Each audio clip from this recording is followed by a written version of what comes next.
There's a German word called Zeitgeist, which speaks to the spirit of our time. Two critical events have just taken place in the last 24 hours that has dramatically improved the zeitgeist for American gun owners.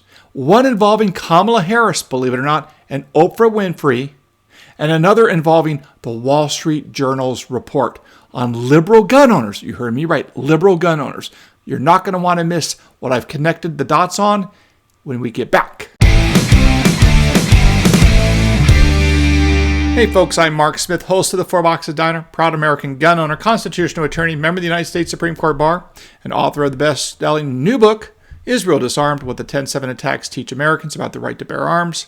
Very important lessons in Israel Disarmed about the history of gun ownership among the Jews, why they often were discouraged from being private gun owners, how they overcame that, formed their own country, and then lost their way, forgetting what they never should have forgotten from the 1940s, which is if you get disarmed, people can do bad things to you. A lot of detailed history there for everyone who supports the right to keep and bear arms, both in the United States and around the world. Check out Israel Disarmed on Amazon. All right, folks, so major news that's going to seep into the culture and be used in litigations going forward. And I can assure you this, that all 9 justices on the U.S. Supreme Court and virtually every federal judge has just observed 2 phenomena that are extremely helpful to defending and protecting our right to keep and bear arms. First, you may have seen the news, but yesterday, Kamala Harris sat down for an interview with Oprah Winfrey. Now, during this interview, Vice President Harris said that if someone were to break into her house because she's a gun owner, they would be shot. Specifically, Kamala Harris said, quote, "If someone breaks into my house, they're going to get shot." Then she goes on to say, "I probably shouldn't have said that. My staff will deal with that later." Now, keep in mind that Kamala Harris has just defended the use of firearms for self-defense, in addition to the fact that she's admitted she's a gun owner. Now, we all understand the politics of that, and I'm not here to say anyone should vote for Kamala Harris over Donald Trump because she's a gun owner or made that comment that I just disclosed to Oprah. I don't think you should. I don't think she's good on guns. I don't think she's good on the Constitution. We've talked about this in other videos. But the point is that every member of the Supreme Court, every law clerk for the Supreme Court, and all the federal judges across this country, and all the major legal elites read the Wall Street Journal every day. And they follow the news. So having Kamala Harris, who's really the anti-gun presidential candidate, of course, admit that she has a gun and admit that she would use a gun for self-defense, to have Tim Walz, whatever he is, admit that he's a gun owner, right? And then, in addition to that, some other major event just took place. And I'll put a link to it in this video, down in the description. That is that the Wall Street Journal came out with a major new article entitled that the most surprising new gun owners in the United States are U.S. liberals. That's right. A whole story about how Democrats, who used to be okay on guns, sort of, they used to own guns, up until around 2010 or so, according to the article. And since then, the number of Democrats and liberals that have owned guns has actually started to rise. So it went from 22% of liberals in the United States owned guns back in 2010, an all-time low, according to the data, has now bumped itself up to 29% of the Democrats, or left-leaning people, own guns, 29%. To compare that, of course, 55% of Republicans had a gun in their home. Now, this is significant because there is a German word you probably are all familiar with called Zeitgeist. Now, Zeitgeist basically speaks to what's known as the spirit of our time. Talks about what's going on culturally, religiously, intellectually in a particular certain time period. And one of the things that I think the Second Amendment and the gun owning community has been struggling with in the last decade or so is this notion, the stereotype, that gun ownership is really the domain of white males. And certainly a lot of white males own guns. But Kamala Harris, coupled with this Wall Street Journal article, talking about the commonality of gun ownership really, is very helpful. Because it's going to remind the Supreme Court, the justices, the staff, the clerks, it's going to remind federal judges, it's going to remind legal elites of what we all know, which is that firearms can be used, certainly can be misused, like anything can be misused. But firearms also have a great social benefit and can be used to great effect, which of course is why the president is protected by men with guns, because we understand that the purpose of the guns is to prevent bad people from doing bad things to good people. And even though I don't think politically this much matters, I don't think anyone really believes that Kamala Harris and Tim Walz are good on guns or good on the Second Amendment, or that they would appoint good justices to the Supreme Court that would uphold our Bill of Rights, including the Second Amendment. I think it helps build the zeitgeist and the understanding of where we are in America today, is that the right to keep and bear arms is growing in all segments of society, including the leftward society. And I think that's very important, that the culture be a pro-private gun ownership, self-defense-oriented gun culture. That is to be distinguished from European gun culture, which is really, in many instances, to the extent there is a gun culture in places like the United Kingdom, for example, it's really a hunting culture. It's a culture of we're going to lock our guns up unless we're going to hunt for fox, or we're going to go skeet shooting or trap shooting or whatever. We're going to do something for fun, for sporting, not for self-defense.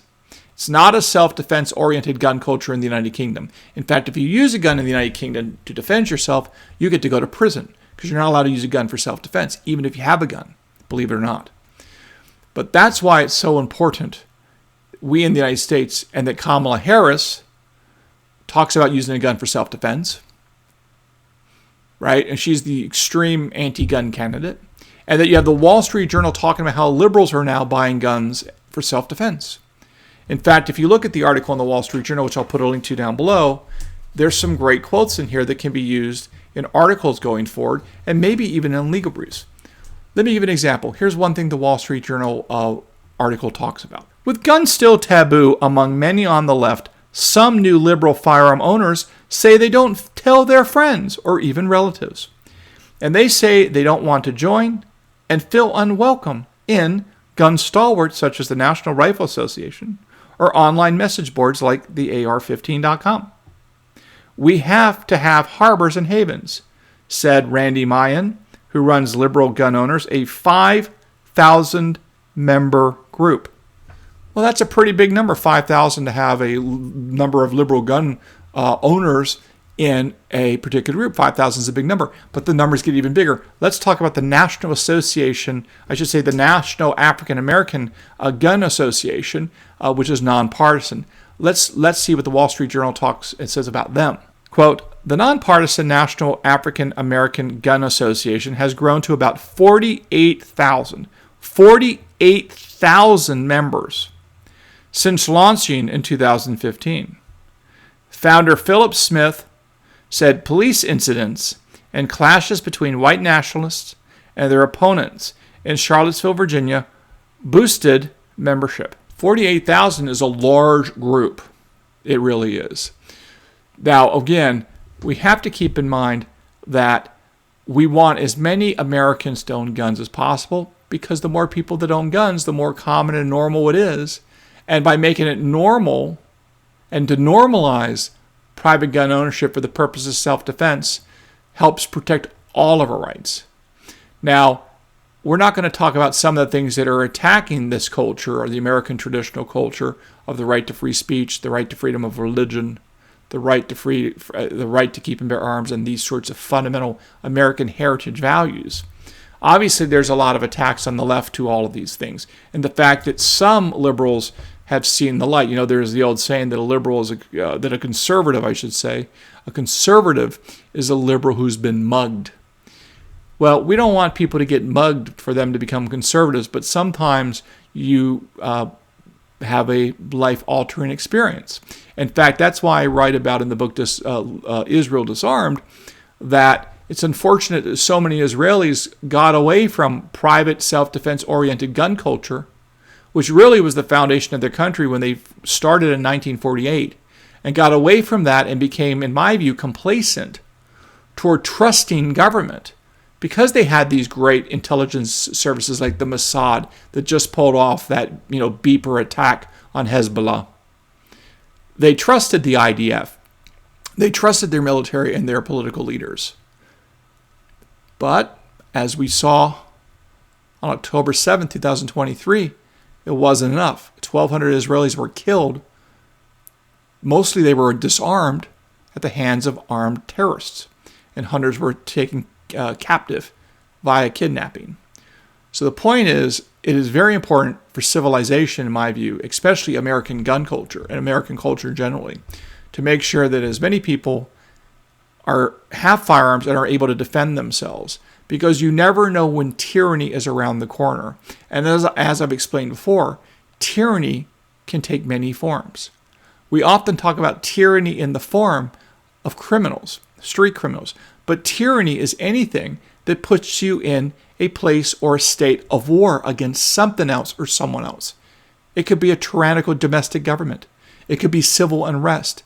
It could be a natural disaster like Katrina. It could be a foreign invasion. It could be a terrorist attack like 9/11. It could be an animal attack, as I've written about in the past. The founders recognized the importance for firearms in animal attacks, thwarting them. It was even discussed in the Heller case, animal attacks by marauding Indians, criminals, and the like.